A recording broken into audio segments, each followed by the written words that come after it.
ታሪካዊ ነበር።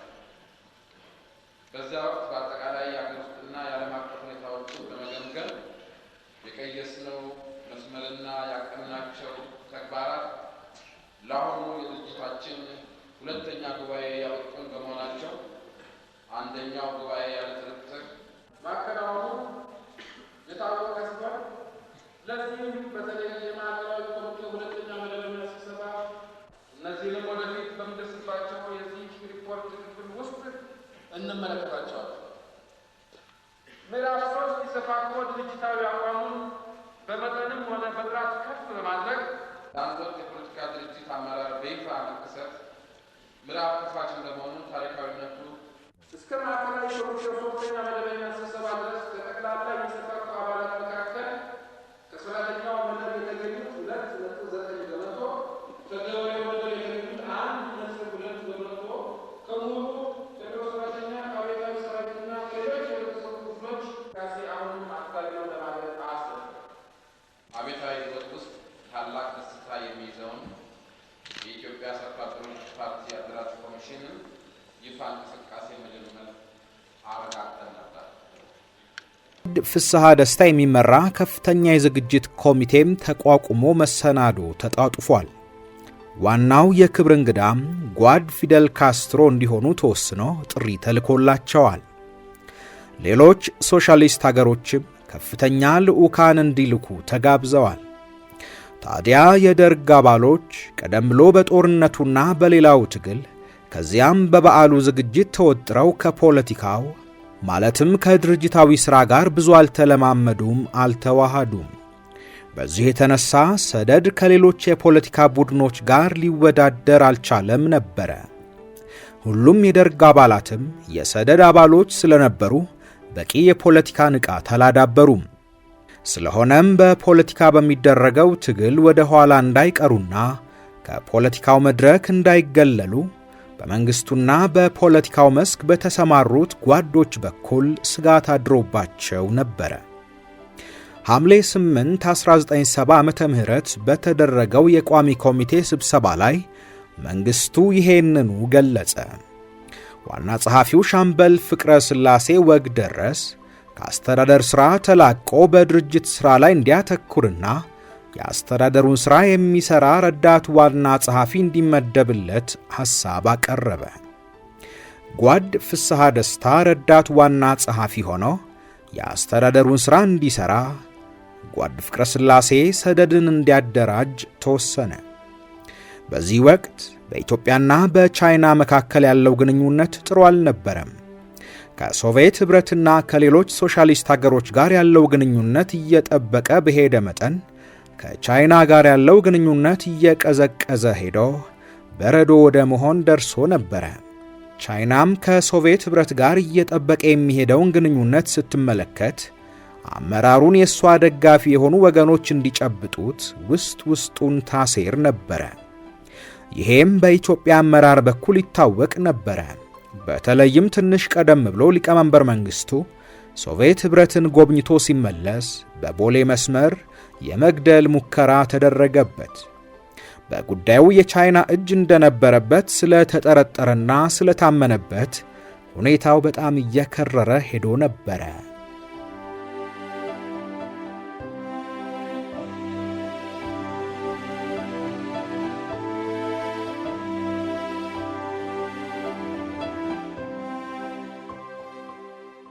በበዓሉ ሰሞን በመንግስቱ ኃይለማርያም ላይ የተደረገ የግድያ ሙከራ። በአብዮት በዓል ዝግጅት ሰሞን መንግስቱ ኃይለማርያምን ለመግደል ታቅዶ ነበረ። የሙከራው ዋና ተዋናይ ሻምበል አማሃ የተባለው የፖሊስ መኮንን ነበረ።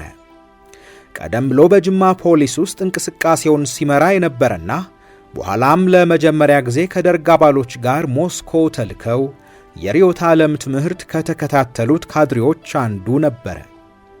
ታዲያ ይሄ መኮንን የቻይና ወገንተኝነቱንና ጸረ ሶቪየት አቋሙን ለውጦ ሳይሆን አጠናክሮ የተመለሰ ቀንደኛ የኢህአፓ አባል ወይም ደጋፊ ሆኖ ኖሯል። ይህ አቋሙም ሳይውል ሳያድር በውይይት ግልጽ ሆኖ ታውቋል። ግን በውይይት ይመለስ ይሆናል የሚል እምነት ነበረ። ከሞስኮ መልስ እንደተገለጸልን በመንግስቱ መመለሻ ዋዜማ በደርግ ጽሕፈት ቤት ዙሪያ ከምሽቱ ወደ 3 ሰዓት ተኩስ ይከፈታል። ተኩስ ከፋቾቹ የጽሕፈት ቤቱን ግንብ ዙሪያውን እየዞሩ ሲተኩሱ ከውስጥ ያለው ዘብ የመልስ ተኩስ ሰጠ። ተኩሱን የሰማው የየቀበሌውና የየመስሪያ ቤቱ የአብዮት ጥበቃ ተረኛና ዘብ ሁሉ መሳሪያውን እያነሳ ይተኩስ ጀመረ። አዲስ አበባ ድብልቅልቅ እንዳለች አደረች። በዚያን ሌሊት ብዙ ሰው ያፓ ደርግን የገለበጠ መስሎት ነበረ። የሚገርመው ግን ያ ሁሉ ድብልቅልቅ ያለ ተኩስ አድሮ ሲነጋ አንድም የሞተ ወይም የቆሰለ ሰው አልነበረም። ነገሩ የነ አማሃን ዋና ዕቅድ ለመሸፈን የታሰበ ኖሯል። ደግነቱ የመረጃው ክፍል ከውስጥ አዋቂ በጉዳዩ ደርሶበት በመከታተል ላይ ነበረ። ውስጥ አዋቂው ሚስጥሩን ያወጣው የመንግስቱ በዚህ መልክ መገደል የባሰ የሕዝብ እልቂት ያስከትላል የሚል እምነት ስለነበረው ዕቅዱ እንዲሰረዝ ተከራክሮ ማስቀረትም ስላልቻለ ያለው አማራጭ ይሄው ብቻ በመሆኑ ነበረ። የደህንነቱ ክፍል አማሃን በዓይነ ቁራኛ ሲከታተለው ነበረ። ሆኖም በዚያች ዕለት በሙከራው ዋዜማ ከጠዋት ጀምሮ አማሃ ተሰወረባቸው። ስለዚህም በጠቋሚ ውስጥ አዋቂ በመታገዝ ሊገኝባቸው ይችላሉ የተባሉትን ቦታዎች ሁሉ በስውር ማሰስ ጀመሩ። አደጋውን ለማድረግ የታቀደው መንግስቱ ከሞስኮ ሲመለስ መሆኑን ግን ስላወቁ የቦሌን አውሮፕላን ማረፊያ ጥበቃ በከፍተኛ ደረጃ አጠናክረው እያሰሱ ነበረ። ትኩረታቸውንም በቦሌ መንገድ ግራና ቀኝ ከአውሮፕላን ማረፊያው እስከ አብዮት አደባባይ በማድረግ የተለያዩ ቡድኖችን አሰማርተው በስውር ይከታተላሉ። ከተሰማሩት አንደኛው ቡድን በአንድ አካባቢ ያልተለመደ እንቅስቃሴ ስለተመለከተ ክትትሉን በዚያ ላይ ጠበቅ አድርጎ ሲያካሂድ ውሎ አመሸ። ያ ሁሉ ተኩስ በሚካሄድበት ጊዜ ይሄኛው ተከታታይ ቡድን ተደብቆ ሲጠብቅ ሰዎች እየተንጠባጠቡ አንድ ግቢ ውስጥ ሲገቡ ይመለከታል። ግቢው ለቦሌ መንገድ ቀረብ ያለ ነበረ። ሪፖርቱ ለደርግ የደህንነት ኃላፊ ለጓድ ተካት ሁሉ ሲደርስ ወደ ስፍራው ሄዶ ከተመለከተ የቡድኑን ገለጻ ከሰማ በኋላ አደጋው የሚቃጣው ከዚህ ስፍራ መሆኑን ስላመነበት ግቢው እንዲከበብ ያደርጋል። ጥቂት የጸጥታ አስከባሪዎች የቤቱን በር ሰብረው እንዲገቡ አዞ ወታደሮቹ ሰብረው ሲገቡ በድንጋጤ ፊቱ አመድ የመሰለውን የቤቱን ባለቤት ብቻ ነበር ያገኙት። ሲጠይቁት ምንም የሚያውቀው ነገር እንደሌለ ይነግራቸዋል። ቤቱን ለመፈተሽ መንቀሳቀስ ሲጀምሩ ድንገት የአውቶማቲክ ተኩስ ግቢውን አደበላለቀው። ሳሎን ውስጥ ገብቶ የነበሩ 2 ወታደሮች ተመተው ወደቁ። ተኩሱ ከየት እንደመጣ አይታወቅም። ለፍተሻ መኝታ ቤት የገቡ ወታደሮች መሬት ይዘው መሳሪያቸውን ደግነው በጸጥታ ሲጠባበቁ ከኮርኒሱ ውስጥ አንዱ ሰው ዱብ ብሎ ወርዶ በበሩ ወጣና በጥግ በኩል ወደ ጨለማው ሮጠ። አማሃ ነበረ። 2ቱን ወታደሮች የጣላቸውም እርሱ ነው። አንዱ ሞቷል፣ ሌላው ግን ጉዳቱ ለሕይወቱ የሚያሰጋው አልነበረ። አማሃ ግንቡን ዘሎ ወደ አዋሳኙ ግቢ ሲገባ አካባቢውን የከበቡ ጸጥታ አስከባሪዎች አይተውት ተከታትለው አሳደው ገደሉት። ቤቱ ኮርኒስ ውስጥ ሲፈተሽ 2 ድግን መትረየሶች፣ 4 የእጅ ቦምቦችና 1 ሮኬት ወንጫፊ ባዙቃ ከ4 ጥይት ጋር ተገኘ። ሌሎች 2 ሰዎችም እዚያው ተያዙ። ባዙቃው የቻይና ስሪት አርፒጂ ነበረ። በዚህ ነበር ሊቀመንበር መንግስቱን ከነ መኪናው ለማቃጠል የታቀደው። ነሐሴ 2 1970 ዓመተ ምህረት የደርግ ማዕከላዊ ኮሚቴ ስብሰባ ተጠራ። የደርግ አባላት በየመስሪያ ቤቱና በየክፍለ ሀገሩ ከተደለደሉ ወዲህ ለመጀመሪያ ጊዜ ማዕከላዊ ኮሚቴ ስብሰባ መጠራቱ ነበረ። ዋና የሚወሰን ጉዳይ አለ ማለት ነው። መጀመሪያ ስለ 4ኛ ዓመት የአብዮት በዓል ዝግጅት ገለጻ ተደረገ። ቀጥሎም ለጀነራል ፔትሮቭና ለጀነራል ኦቾዋ ሜዳሊያ ስለመሸለም ጉዳይ ተነስቶ ሐሳቡ ቢደገፍም ሌላ ጊዜ ቢሆን ይሻላል ተብሎ ተወሰነ። ቀጥሎ የቻይና ጉዳይ ቀረበ። ኢትዮጵያ ቻይናንና ማኦኢዝምን በአድሃሪነት እንድታወግዝ በሶቪየትና በሌሎችም አፍቃሪ ሞስኮ ሶሻሊስት ሀገሮች ግፊት ሲደረግባት ብዙ ጊዜ አልፏል። የኢትዮጵያ አብዮታዊ መንግሥት ግን በሁለቱ ኃያላን ትግል ውስጥ ለመግባት ባለመፈለግ እንዲሁም እነሱን ለማስደሰት ካልሆነ በስተቀር ቻይናን የሚያወግዝበት በቂ ምክንያት ስላልነበረው ግፊቱን ተቋቁሞት ነበረ። አሁን ግን መንግሥቱን ለመግደል በተደረገው ሙከራ የቻይና እጅ እንዳለበት ለመግደያ ተዘጋጅቶ የነበረው ቻይና ስሪት ባዙቃ መያዙ እንደ በቂ ማስረጃ ተወሰደ። ከሶሻሊስት ሀገሮች ግፊት በተጨማሪ ቻይና በኢትዮጵያና በሶቪየት ኅብረት መካከል እያደገ በመጣው ወዳጅነት በመቆጨት አዲስ አበባ በሚገኘው ኤምባሲው አማካኝነት የመንግሥት ተጻራሪ ከሆኑት እንደ ኢህአፓ ካሉ ቡድኖች ጋር ግንኙነቷን እያጠበቀች መሆኗ ይታወቅ ነበረ። ስለሆነም የባዙቃው መያዝ ወደ ቻይና ውግዘት ማምራቱ ሲሻን ጪስ ወጋኝ እንደሚባለው አይነት ነበረ። ታዲያ በዚህ ስብሰባ ላይ ቻይና እንድትወገዝ ተወስኖ ሊቀመንበር መንግሥቱ በአብዮቱ በዓል ላይ ባደረገው ንግግር ተወገዘች። ከዚያን ዕለት ጀምሮ የሆነ ያልሆነው ጥፋት እየተዘረዘረ መዓት ይወርድባት ጀመረ። ደግሞ እንደ ባህል ወይም እንደ ግዴታ ተወስዶ ከመፈክር ጀምሮ እስከ ከፍተኛ የፖሊሲና የውጭ ግንኙነትን የሚመለከት ጉዳይ ሁሉ አንድ ጊዜ በማዕከል ከተተነፈሰ በክፍለ ሀገር በአውራጃ እያለ እስከ ገበሬ ማኅበር ድረስ ይስተጋባ ነበረ። የቻይናም ውግዘት ከላይ እስከ ታች ተስተጋባ። ንግግር የሚያደርግ ሁሉ ኢያፓንና ሌሎችንም የአብዮቱ ጠላቶች ናቸው የሚባሉትን የሚያወግዙ መፈክሮች ሳያሰማ ንግግሩን አይጨርስም። ስለዚህም አድሃሪው የቻይና አመራር ሳይል አያልፍም ነበረ። ታዲያ በቻይና መሪ በሊቀመንበር ማኦ ዜዶንግ ረፍት ጊዜ መታሰቢያ ሐውልት እንዲቆምላቸው በስሜት ያልተገለጸውን ያክል አሁን ቻይና በየዕለቱ ትወገዝ ጀመረ። ከጥቂት ጊዜ በኋላ የቻይናውን አምባሳደር ለሥራ ጉዳይ ሳነጋግረው ቻይና እስከዚያ ጊዜ ድረስ በኢትዮጵያ ባለሥልጣኖች 123 ጊዜ ተወግዛለች በማለት አስደነገጡኝ። ይሄ ሁሉ ሲሆን ግን ቻይና ኢትዮጵያን አላወገዘችም። ይሄ ሁሉ የሆነው አራተኛው የአብዮት በዓልና የድል በዓል ከተከበረ በኋላ ነበረ። የአብዮቱ በዓል እንዲከበር የታቀደው ከጳጉሜን ቀናት ጀምሮ እስከ መስከረም የመጀመሪያ ሳምንት ማለቂያ ድረስ ሲሆን የተለያዩ ዝግጅቶችን ያካተተ ነበረ። የኢትዮጵያን አብዮት ሁኔታና የአብዮታውያንን ትግል ሁኔታ፣ ጦርነቱን ወዘተ የሚያሳይ ከፍተኛ የስዕል ኤግዚቢሽን ይጎበኛል። ሲምፖዚየምም ይኖራል። መስከረም 2 1971 የሚካሄደው ሕዝባዊና ወታደራዊ ሰልፍ ከፍተኛው የበዓሉ ዘርፍ ይሆናል። የኪነት ትርኢትም ይቀርባል።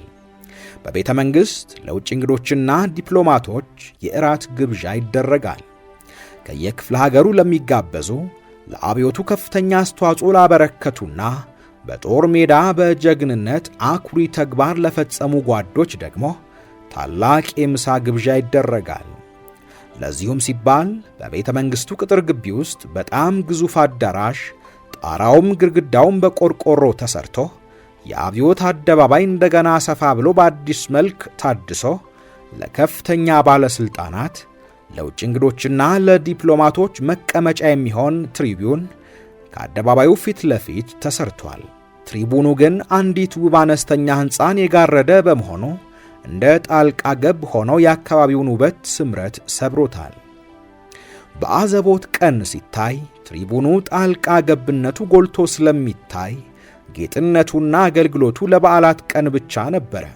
በበዓሉ ሰሞን የጦር ሜዳ ጀብዱ ሜዳሊያዎች፣ ሽልማቶች ይሰጣሉ። ለዚህም ሲባል አንድ ኮሚሽን ተቋቁሞ አዳዲስ ሜዳሊያዎች ተሰርተዋል። አዲስ አዋጆችም ወጥተዋል።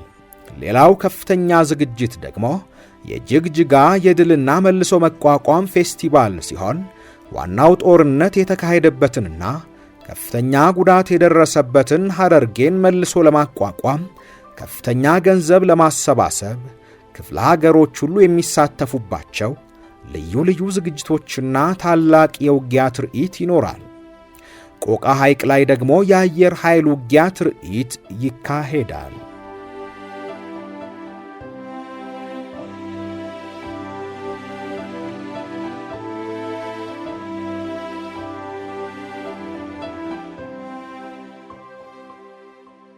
አራተኛው የአብዮት በዓል መከበር።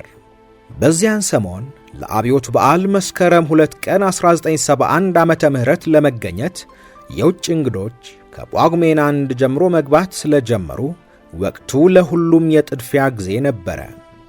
እኛም ብንሆን እንግዶችን አውሮፕላን ማረፊያ በመቀበል በተለይ መንግስቱና እኔ ደግሞ በተጨማሪ በቢሮዎቻችን እየተቀበልን እንግዶችን በማነጋገር ተግባር ተወጥረን ፋታ አልነበረንም።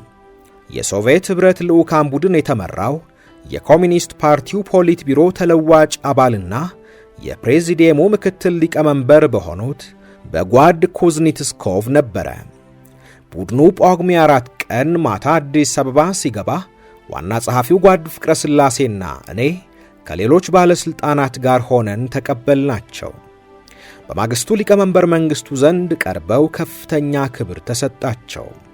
ከሶማሌዎች ጋር ድርድር ለመጀመር ታቅዶ ሞስኮ መላለስ በነበረበት ወቅት ተቀብለው በማነጋገር ሊያግባቡኝ በሞከሩበት ጊዜ ብዙ የተወያየን ስለሆነ በደንብ አውቃቸዋለሁ። ረጋ ያሉ የበሰሉና የሰከኑ ሰው ነበሩ።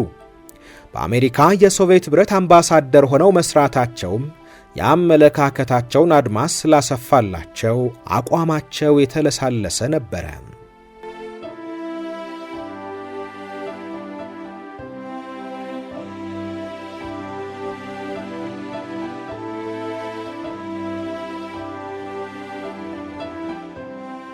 የፊደል ካስትሮ ጉብኝት።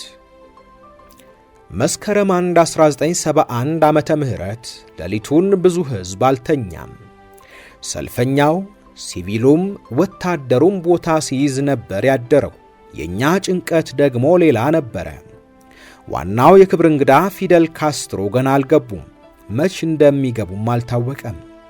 ከኩባ ኤምባሲ ጋር ለብዙ ጊዜ በተደጋጋሚ ከተደረገ ጥያቄና መልስ በኋላ ልናውቅ የቻልነው ነገር ቢኖር ከሃቫና 3 አውሮፕላኖች እንደተነሱና አንዱ በአንጎላ አቅጣጫ፣ ሁለተኛው ወደ ሞስኮ፣ ሦስተኛው ወደ ስፔን አቅጣጫ መብረራቸውን ነው። ፊደል ካስትሮም በየትኛው አውሮፕላን ውስጥ እንዳሉ እንደማይታወቅ ነበረ። የካስትሮ ጉዞ ያን ያክል ምስጢር የሆነበት ምክንያት አሜሪካኖች ካስትሮን በልዩ ልዩ ዘዴዎች በመመረዝና በፎቶግራፍ ማንሻ ካሜራ አደገኛ ጨረር በመላክ ሳይቀር ከ10 ጊዜ በላይ ለመግደል ሞክረው ሳይሳካላቸው ቀርቷል። አሁንም መሞከራቸው አይቀርም በሚል ስጋት ነበረ ይሄ ሁሉ ጥንቃቄ የሚደረገው። ጉዳዩ ለኤምባሲው እንኳን ምስጢር ሆኖ መስከረም 1 ቀን ገብተው ያድራሉ ተብሎ ሲጠበቅ ቀሩ። የመስከረም 2 ቀን የአብዮት በዓል እንዴት እንደሚከበር ችግር ሆነ። ጠዋት ቀደም ብሎ ይደርሳሉ ተብሎ ሲጠበቅም አልደረሱም። ከሶቪየት ኤምባሲ የተገኘ ዜና 2 አውሮፕላኖች ሶቪየት ኅብረት መግባታቸውንና አንዱ ወደ ደቡብ አቅጣጫ በረራ መቀጠሉን አበሰረ። ካስትሮ በመዘግየታቸው የበዓሉን ሥነ ሥርዓት አጀማመር ፕሮግራም ማዘግየት ግዴታ ሆነ። በመጨረሻ ግን ሕዝቡ ሲንቃቃና በብርድ ሲጠበስ አድሮ እንደገና ሲንቃቃ መዋሉ ተገቢ አይሆንም። በዚህ ላይ ፕሮግራሙ እንኳንስ ዘግይቶ እንዲሁም እስከ 8 ሰዓትና ከዚያ በላይ የሚወስድ ስለነበረ ሕዝቡ የበለጠ ይጉላላል፣ ጊዜውም ይመሻል። ከአዲስ አበባ ከአራቱም ማዕዘናት ከብዙ ርቀት የመጣው ሰልፈኛ በጊዜ መመለስ አለበት በማለት ሥነ ሥርዓቱ እንዲጀመር ተወሰነ። ካስትሮ በመካከሉ እንደሚደርሱ ተስፋ በማድረግ እንግዶቹ ስፍራቸውን ከያዙ በኋላ መንግስቱ በክብር አውቶሞቢል በሞተረኞች ታጅቦ ደረሰ። አደባባዩ ከአፍ እስከ ገደፉ ግጥም ብሎ ሞልቶ ተጨናንቋል። መንግስቱ ሲደርስ ያ ሁሉ ሕዝብ እልልታውንም ሆታውንም መፈክሩንም አቀለጠው። ምድር ድብልቅልቅ አለች። ከዚያም የአዲስ አበባ ከንቲባ ረዘም ያለ ንግግር አደረገ። ካስትሮ በዚህ ጊዜ ቢደርሱ መንግስቱ ሄዶ እንዲቀበላቸው ታቅዶ ነበረ።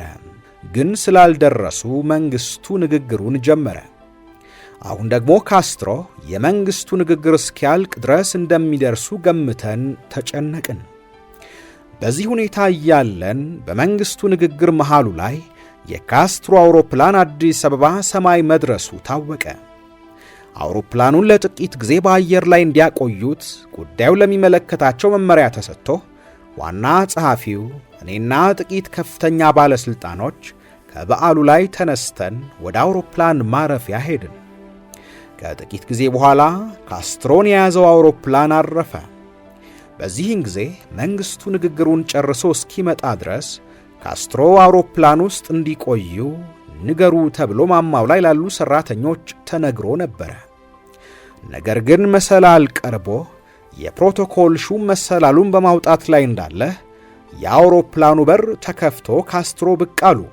መድፍ ተኳሾች ደግሞ መጀመሪያ የተሰጣቸው መመሪያ በመከተል ካስትሮን ሲያዩ መተኮስ ጀመሩ። ነገሩ ተበላሸ። የፕሮቶኮል ሹሙ ካስትሮ ተመልሰው ወደ አውሮፕላኑ እንዲገቡ ለመንገር ሲሞክር የተግባቡ አይመስሉም። በመሆኑም የተንደረደርኩ መሰላሉን ስወጣ ሌሎችም ተከተሉኝ።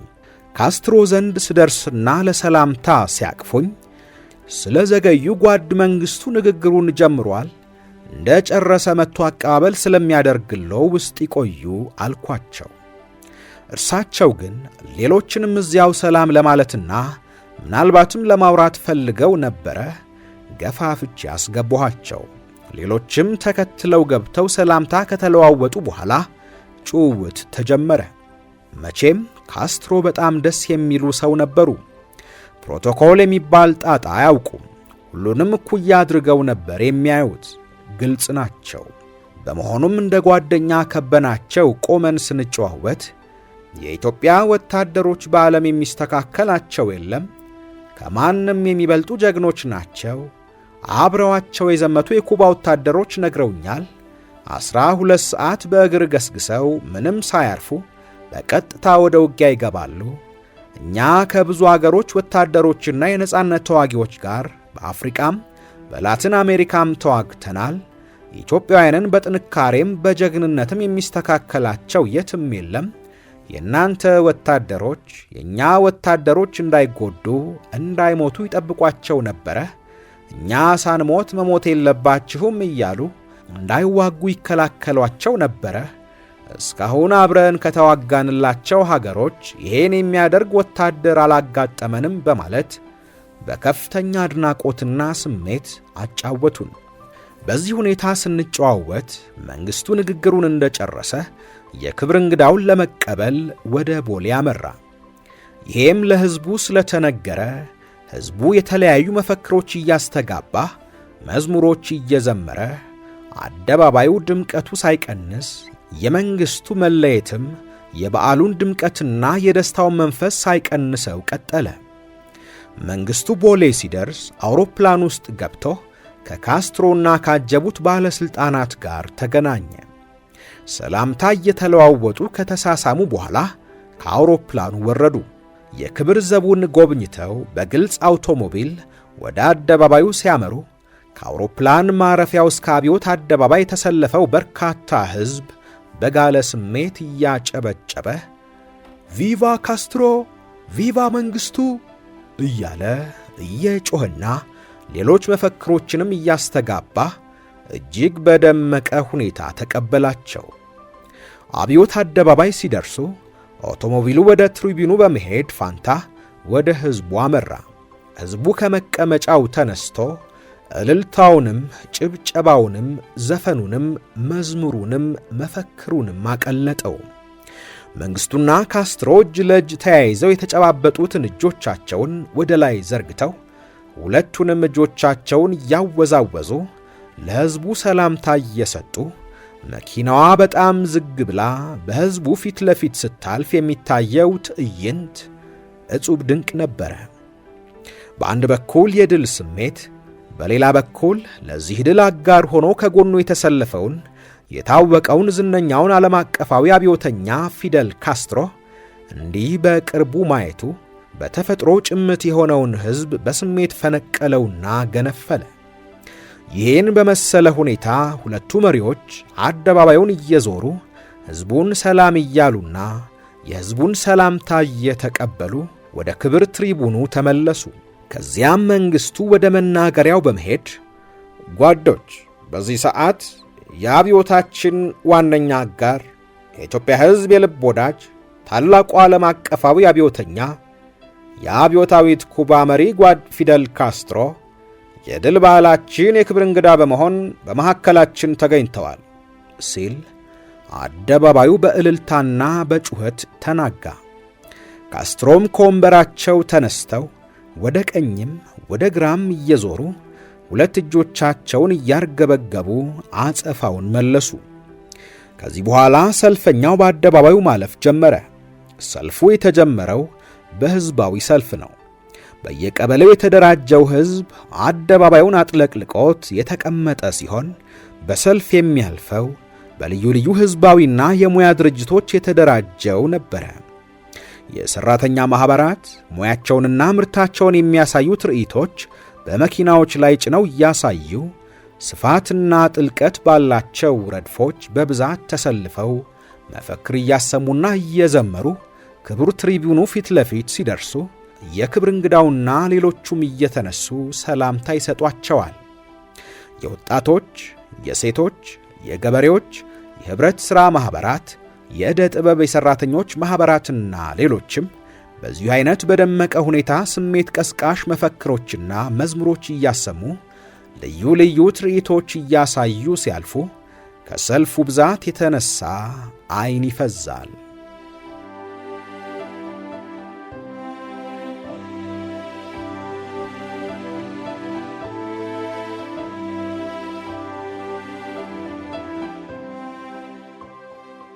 ሕዝባዊ ሰልፉ በዚህ ዐይነት ከተፈጸመ በኋላ ወታደራዊ ሰልፍ ቀጠለ። መጀመሪያ የእግረኛ ሰልፈኛ መጣ። ከሰልፈኛው ፊት በጣም ቀድመው የኢትዮጵያ ሰንደቅ ዓላማ በመከላከያ ሚኒስቴርና በጦር ኃይሎች አርማዎች ታጅቦ ቀጥሎ የልዩ ልዩ ጦር ክፍሎችም አርማዎች ሰላምታ እየሰጡ አለፉ። ሰንደቅ ዓላማዎች ሰላምታ የሚሰጡት ወደ ላይ ቀጥ ብለው በመውለብለብ ከዚያም ዝቅ ብለው አግድም በመሆን ነበረ። ከእግረኛው ሰልፍ ቀጥሎ እጹብ ድንቅ የሆነ የትራንስፖርት ተሽከርካሪዎችና የመሳሪያ ሰልፍ ተከተለ። በመጀመሪያ ጂፖች በአራት ረድፍ እየተሰለፉ አለፉ። ቀጥሎም ቀለል ያሉ ካሚዮኖች፣ ከዚያም ከባድ ካሚዮኖች እያለ ቀጠለ። ሁሉም ነገር ከዚህ ቀደም ታይቶ የማይታወቅ ትንግርት ነበረ። ትልልቅ ጀልባዎች፣ ትላልቅ የብረት ድልድዮች፣ ሌሎችም የጦር ሜዳ መገልገያዎችን የተሸከሙ ግዙፍ ካሚዮኖች በብዛት አለፉ። እንዲሁም የመገናኛ ራዳር የተጠመደባቸው መኪናዎች፣ አምቡላንሶች ወዘተ ተሽጎደጎዱ። ከዚያም ከባድ መትረየሶች፣ መድፎች በመኪና እየተጎተቱ አለፉ። ሕዝቡ ከአድናቆት ብዛት የፈዘዘ ይመስላል። እንኳንስ የኢትዮጵያ ሕዝብ ከእንግዶቹም አብዛኛዎቹ ፈዘዋል። እንግዳ ነገር ነበረ። ዋናው አስደናቂ ሰልፍ አሁንም ገና አልደረሰም። የተለያዩ ባለ ጎማና ባለ ሰንሰለት ብረት ለበሶች በብዛት ተከተሉ። እያንዳንዳቸው ከ10 በላይ ወታደሮች ይጭናሉ። ለብዙ ሰዎች ታንክ ይመስሏቸዋል። ታንክ የወታደር መጓጓዣ ሳይሆን መድፍና መትረየስ የተጠመደበት ተዋጊ መሳሪያ ነው። የሚይዘውም አዛዡን፣ የመድፍ ጥይት አግሯሹን፣ ተኳሹንና የመሳሰሉትን ብቻ ነው። ቀጥሎ ታንኮች በብዙ ረድፍ በብዛት አለፉ። ከዚያ በኋላ ነው የበለጠ አስደናቂ ነገሮች የመጡት። በጣም ግዙፍ የሆኑ ሮኬቶችና ሚሳኤሎች በትላልቅ መኪናዎች ተጭነው መጡ። ቀደም ብሎ ስታሊን ኦርጋን፣ ቱሻ ወይም ቢኤም 21 በመባል የሚታወቁት ባለ 40 ፈሙዝ ሮኬት ወንጫፊዎች በብዛት ተሰልፈው ሲመጡ ጉድ ተብሎ ነበረ። ከዚያ ግን ፍጹም ልዩ ሆነ። ሚሳኤሎቹ የተለያየ መጠን አላቸው። ትልልቆቹ ወርዳቸው ከትልቅ በርሜል ይሰፋል። ቁመታቸውም ከ7 እና 8 በርሜል ቁመት አያንስም። ይሄን የመሳሰሉ መሳሪያዎችን ያየሁት ሞስኮ በቀዩ አደባባይ በታላቁ የጥቅምት አብዮት 60ኛ ዓመት በዓል አከባበር ላይ ነበረ። በዚያ የሞስኮ ሰልፍ ላይ ዛሬ በአብዮት አደባባይ ከቀረቡ የተለዩ ወይም የበለጡ መሳሪያዎች አላየሁም። ስለሆነም ሶቪየቶች ለሰልፉ ድምቀት ሲሉ እነሱ የሚያሰልፉትን ከፍተኛው መሳሪያ ሳይቀር ነው ያዋሱን። መቼም ይሄ ለትውስት ካልሆነ በስተቀር የኢትዮጵያ ሰራዊት ይሄን በመሰለ ግዙፍ ሚሳኤል ለመገልገል አቅሙም ችሎታውም አለው ለማለት አይቻልም። አስፈላጊነቱም አጠራጣሪ ነበረ። ሶማሊያ ተሸንፋለች፣ አየር ኃይሏ እንዳልሆነ ሆኗል። ሌላም ይሄን የሚያክል የሚያሰጋ ጎረቤት የለም። ብቻ ይሄን ያክል የመሳሪያ አይነትና ብዛት ያለው ሰልፍ በአፍሪካ ምድር በግብጽ ታይቶ እንደሆን እንጂ በሌላ አገር ታይቶ የሚያውቅ አልመሰለኝም። በግብጽም ቢሆን የመጨረሻዎቹን ትላልቆቹን ሚሳኤሎች ማግኘታቸውና ማሰለፋቸው ያጠራጥራል። ማታውኑ ለውጭ ሀገር እንግዶች በቤተ መንግሥት ከፍተኛ የቡፌ ራት ግብዣ ተደርጎ በማግስቱ ወደ ጅግጅጋ ጉዞ ሆነ። በዚያም ጓድ ካስትሮ፣ ጓድ ኩዝኒስቶቭና ሌሎችም እንግዶች ባሉበት የጅግጅጋ ፌስቲቫል በጣም በደመቀ ሁኔታ ተከናወነ። ወታደራዊ ትርኢቱም ግሩም ነበረ። ትናንት የሶማሊያ ወራሪዎች ይፈነጩበት በነበረችው በጅግጅጋ ከተማ ዛሬ ከኢትዮጵያና ከሁሉም ማዕዘኖች ኢትዮጵያውያን ተሰባስበው ከውጭ እንግዶቻቸው ጋር ሲዝናኑባት፣ ሲደሰቱባት መመልከት በራሱ ትልቅ እርካታ የሚሰጥ ነበረ። እኔ ወደ ጅግጅጋ ከሄዱት ባለስልጣኖች ውስጥ አልነበርኩም። ግን በመቅረቴ ቅር ብሰኝም ልሂድ ብዬ አልጠየቅኩም። በኋላም ለምን ቀረው የሚል ቅሬታ አላነሳሁም። ምናልባት እኔ የውጭ ጉዳይ ኃላፊ ስለሆንኩኝ የውስጥ ጉዳይ በተለይም የመከላከያ ጉዳይ አይመለከተውም ተብሎ ይሆናል። ችግር ሲፈጠር ግን የመከላከያ ኃላፊዎች እያሉ እኔ ኃላፊነቴ ያልሆነውን የመከላከያ ችግር እንድፈታ እየተላከኝ ካመፀ ሰራዊት ጋር ስጋፈጥና ችግር ስፈታ ኖሬ በደስታው ጊዜ መገለሌ ትዝብ ታሳድሮብኛል። ከ2-3 ቀን በኋላ ደግሞ ቆቃ ሐይቅ ላይ ታላቅ የአየር ኃይል የማጥቃት ትርኢት ታየ። ከዚያም የውጭ እንግዶችና ከሀገር ውስጥ በርካታ ሰዎች ተገኝተው ነበረ። በጠላት ይዞታ የተመሰለው ሐይቅ ውስጥ የሚገኝ ደሴት ነበረ። የአውሮፕላኑ የማጥቃት ትርኢት እጹብ ድንቅ ነበረ። የሚግ አውሮፕላኖቹ ሮኬቶች ከአውሮፕላኑ ስር እየተወረወሩ ደሴቲቱን ሲደበድቡት፣ እንደገና ተዋጊ ሄሊኮፕተሮች አንድ ቦታ ላይ ቆመው እየተንሳፈፉ ሮኬት ወደ ደሴቱ ሲተኩሱ፣ አውሮፕላኖች በመትረየስ ሲደበድቡት ድብልቅልቁ የወጣ እውነተኛ ውጊያ ይመስል ነበረ። ከሁሉም እንግዳ የሆነው ትርኢት ደግሞ ከምድር የሚተኮሰው የሚሳኤል ማጥቃት ነበረ። ሚሳኤሉ እንደተተኮሰ ዝግ ብሎ ሲሄድ ይታያል።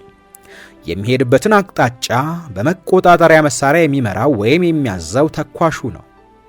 ሚሳኤሉ እየሄደ ተኳሹ አቅጣጫውን እየለወጠ በተፈለገው ኢላማ ላይ ያሳርፈዋል። ታዲያ እንኳንስ ሌላው ሰው አመራር ላይ የነበርነው ኢትዮጵያ ይሄን የመሳሰሉ የተራቀቁ መሳሪያዎች ባለቤት የምትሆንበት ወቅት እንዲሁ ቶሎ ይደርሳል ብለን አልገመትንም ነበረ።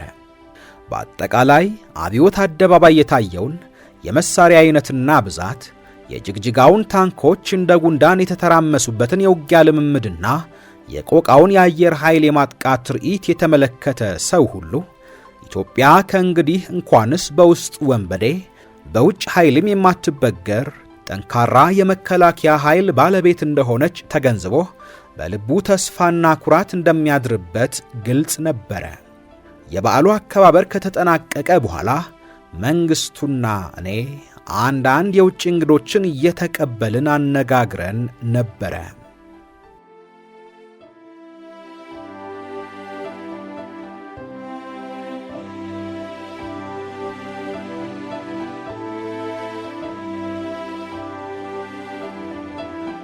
የፖለቲካ ፓርቲዎች ሽኩቻ። በአብዮት በዓል ዝግጅት ሰሞን በየዘርፉ ዝግጅቱ በተጧጧፈበት ወቅት ያልታሰበ ዱብዳ ደረሰ። መንግስቱ የቋሚ ኮሚቴ ስብሰባ ጠርቶ የወዛደር ሊግ የክህደት ጉዳይ በቋሚ ኮሚቴው ስብሰባ ላይ ተነስቶ ነበረ። ጓዶች፣ አንድ ያልጠበቅነው አሳሳቢ ነገር ስለደረሰ እሱን ልገልጽላችሁ ነው የጠራዋችሁ። አምነን ድርጅታችንን እንዲያቋቁሙልን እንዲመሩልን ኃላፊነት የጣልንባቸው ጓዶች ከድተውናል።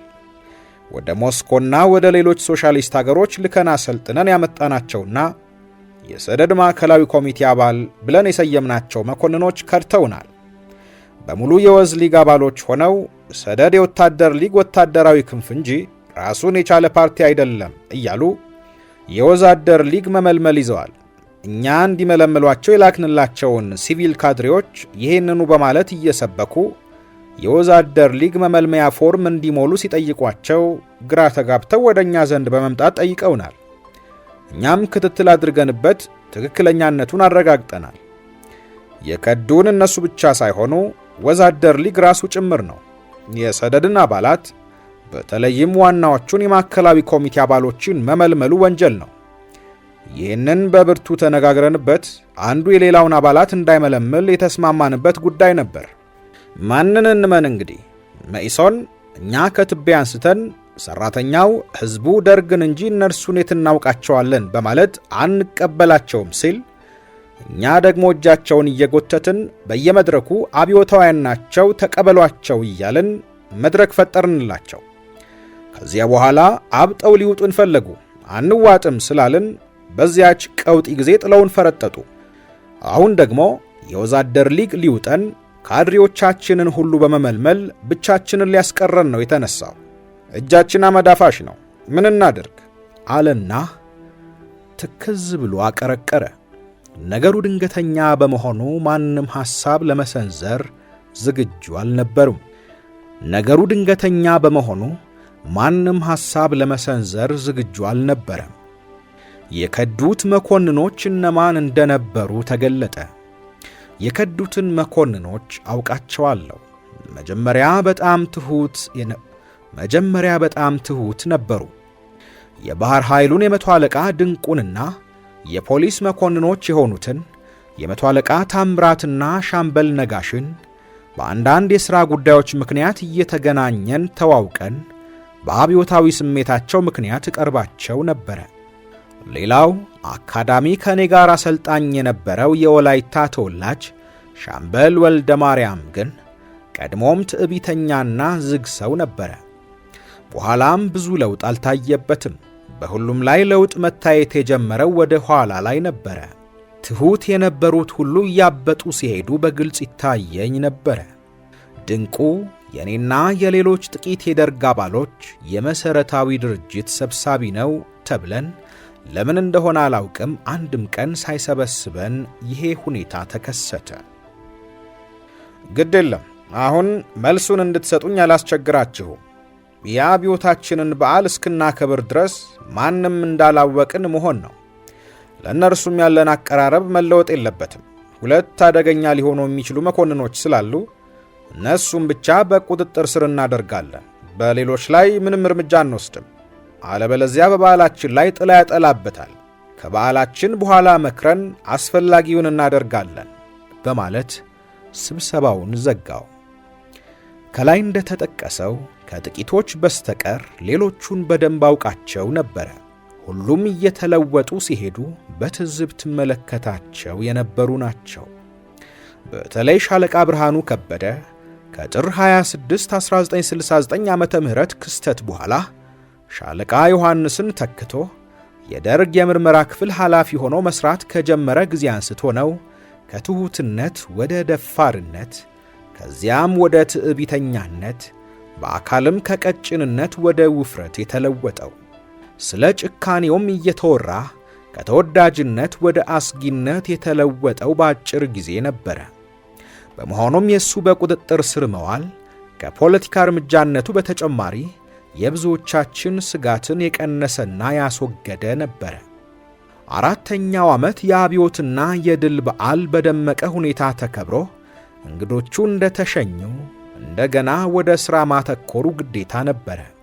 አዲስ ሥራ መንደፍም የተነደፈውንና የተለወጠውን በተግባር መተርጎምም አስፈላጊ ነበረ። ከዚያ በፊት ግን በኢደር ተይዞ የነበረው የወዛደር ሊግ የክህደት ጉዳይ በቋሚ ኮሚቴው ስብሰባ ላይ ተነሳ። መንግስቱ 14 ሰዎች በቁጥጥር ስር መዋላቸውን ገለጸ። ብዙዎቹ የፖለቲካ ትምህርት ቤት መምህራንና አደራጅ ነበሩ። መጀመሪያ አብዮታዊ ሰደድ እንዳይቋቋም ወዝሊግም መኢሶንም ሌሎችም ተቃውመው ነበር። በትግል ነው ያቋቋም ነው። እነሱ የፈለጉት እኛ ተበታትነን በእነሱ ድርጅቶች ውስጥ በተናጠል እንድንገባ ወይም ስልጣኑን ለነሱ አስረክበን እንድንጠፋ ነበር። ውሸታቸውን ነው እንጂ ስለ ደርግ ሊሰሙም ሊያዩም አይፈልጉም። ለምን?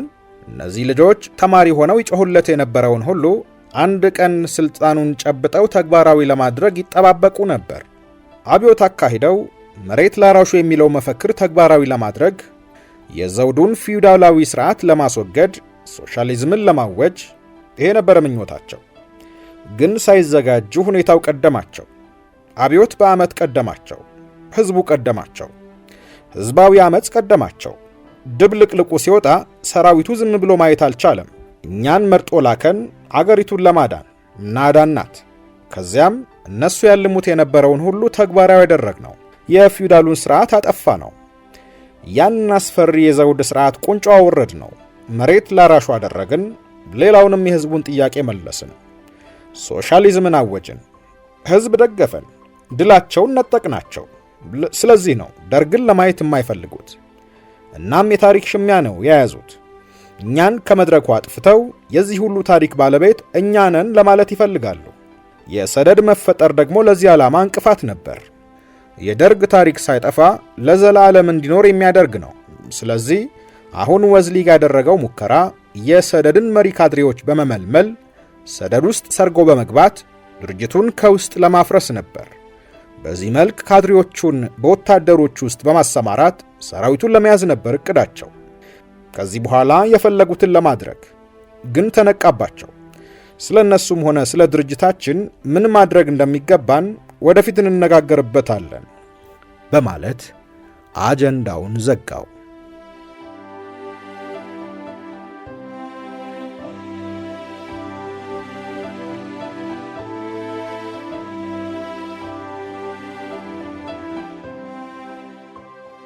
የደርግ አባላት እርስ በእርስ መካሰስ።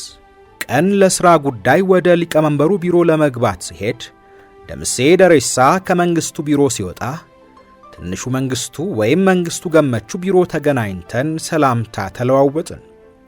ትንሽ ተጨዋውተን ተለያየን። ከመንግስቱ ጋር ጉዳይን ጨርሼ ስወጣ ትንሹ መንግስቱ 2-3 ገጽ የሚሆን ደብዳቤ መሳይ ነገር ይዞ በፊቱ ላይ የሐዘንም የንዴትም መልክ እየታየበት ተክዞ አገኘሁት። ምን ነው አልኩት። ጌታዬ፣ እንዲያው የሰው ነገር በጣም ነው የሚያሳዝነው። ያዩታል ይሄን ደብዳቤ አለኝ። ምንድነው አልኩት። ጓድ ፍቅረ ሥላሴና ሻምበል ደምሴ ምን ያክል የቅርብ ጓደኞች እንደሆኑ ያውቃሉ። ሁለቱም ከማግባታቸው በፊት አንድ ቤት አብረው ይኖሩ ነበር። አሁን ሻለቃ ደምሴ አስቸኳይ ጉዳይ ያለብኝ ብለው ገብተው ጓደኛቸውን ለማስገደል ነበር የሞከሩት። ይሄ 3 ገጽ ደብዳቤ በሙሉ ውንጀላ ነው። ፍቅረ ሥላሴ የወዝሊግ አባል ነው፣ በአስቸኳይ እርምጃ ይወሰድበት የሚል ነው። እርሳቸውም ታዝበዋቸው ይኸውልህ በገዛ ጓደኛው ላይ ነው ያቀረበው ውንጀላ ብለው ሰጡኝ አለ። በጣም ተገረምኩኝ። የሁለቱን ጓደኝነት ጥሩ አድርጌ ያውቃለሁ። የደምሴ እናት ሞተው በተረዳ ጊዜ ፍቅረ ሥላሴ ለቀብሩ አገሩ ድረስ አብሮት ሄዶ ነበረ። ሲያገቡም አንዱ የሌላው ሚዜ ነበሩ። እናም ደምሴ ምን አይነት ክፉ ሰው እንደሆነ ዛሬ ገና ገባኝ። ለነገሩ ፍቅረ ሥላሴ የወዝሊግ አባል ነው እየተባለ ሲታማ እኔም ሰምቻለሁ። ለሐሜቱ መነሻ የሆነውም የድርጅቱ አመራር አባል ከሆነውና የጤና ጥበቃ ሚኒስትር ሆኖ ከተሾመው ጓድ ጋር የጠበቀ ጓደኝነት መስርተው አንድ ቤት አብረው እስከ መኖር መድረሳቸው ነበረ። ግን ይሄን መሰል ሐሜት አልተቀበልኩትም። ታዲያ የመጠራጠሩ በሽታ ከጊዜ ወደ ጊዜ በደርግም ውስጥ ስር እየሰደደ ሄደ። በተለይም በፖለቲካ ሥራ ላይ ከተመደቡት መካከል ፍቅረ ሥላሴንና ታምራትን ብዙዎች በወዝሊግ አባልነት ቢያንስ በደጋፊነት ይጠረጥሯቸዋል። ምናልባትም ለዚህ ጥርጣሬ ምንጩ በህብረቱ ኢማሌድህ ተወካዮች መካከል የሚደረገው ውይይት ሳይሆን አይቀርም። ከወዛደር ሊግ ክህደት ክስተት በኋላ የሕዝብ ድርጅት ጉዳይ ጽሕፈት ቤትን የሚመራው የሰደድ አባል የሆነው የመቶ አለቃ ደስታ ነበረ። ደስታ በአብዮቱ መጀመሪያ ላይ የፖሊስ 10 አለቃ ሆኖ በለውጥ ሐዋርያነት ውጭ ጉዳይ ሚኒስቴር ተመድቦ ነበረ። በኋላም በትውልድ ሀገሩ በትግራይ የሕዝብ ድርጅት ጉዳይ ጽሕፈት ቤት ኃላፊ ሆኖ ሰርቷል። ታዲያ ደስታ ጎበዝ ሰው ነው እየተባለ ይነገርለት ነበረ። ሻለቃ ፍስሐ ደስታ ግን ፈጽሞ አይወደውም ነበረ። የትግራይን ሕዝብ ሊያስተባብር ሄዶ ሳለ የወያኔ ደጋፊ ነው ወዘተ የሚል ወረቀት አስበተነብኝ ብሎ በጣም በመቆጨትና በመማረር ነግሮኝ ነበረ። ደስታ የሕዝብ ድርጅት ጉዳይ ጽሕፈት ቤት ኃላፊ ሆኖ ከተመደበ በኋላ ግን በሁለቱ መካከል ጠበቅ ያለ ወዳጅነትና መቀራረብ ተፈጠረ። ፍስሐ ደስታ እንደዚያ እንዳላማረረና እንዳልወነጀለው ሁሉ በኋላ ያሞግሰው ጀመረ።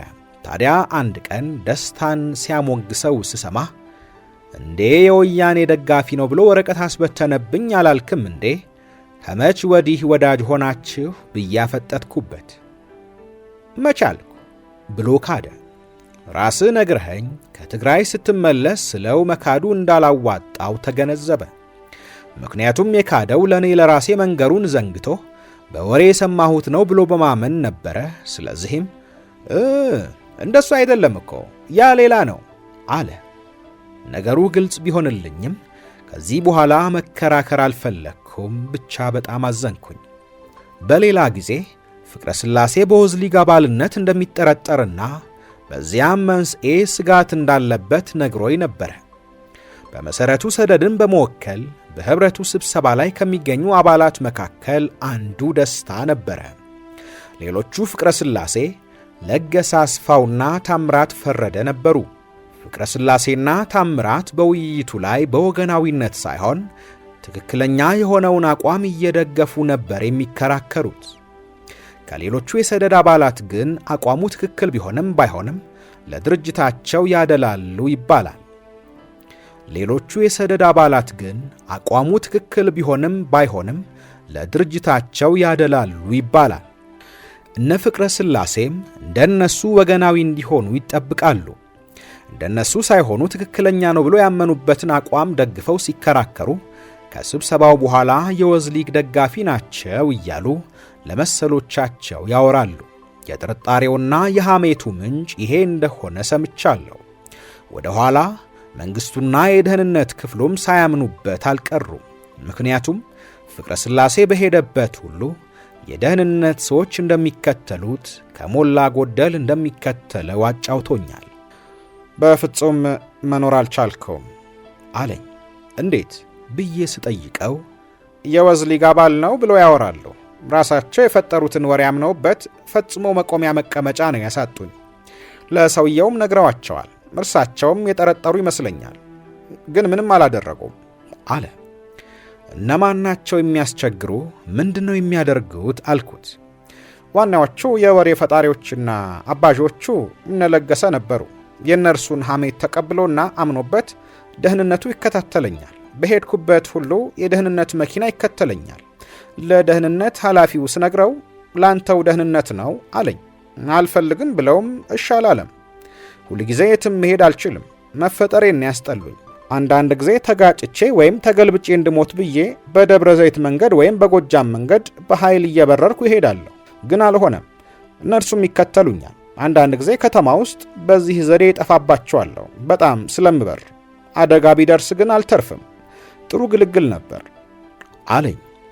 ቀጥሎም ሰውየውም ያመኑበት ይመስላል፣ ያስገድሉኛል ብሎኝ ነበረ።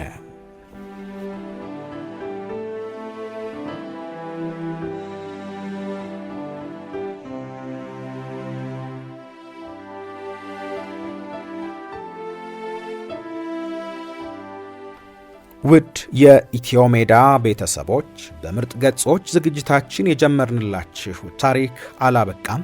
ተከታዩን በቀጣይ ፕሮግራማችን ይዘን እንመለሳለን። ውድ ቤተሰቦቻችን ቻናላችንን ሰብስክራይብ፣ ላይክ፣ ሼር እንድታደርጉ ሐሳብና አስተያየቶቻችሁንም እንድታጋሩን በአክብሮት እንጠይቃለን።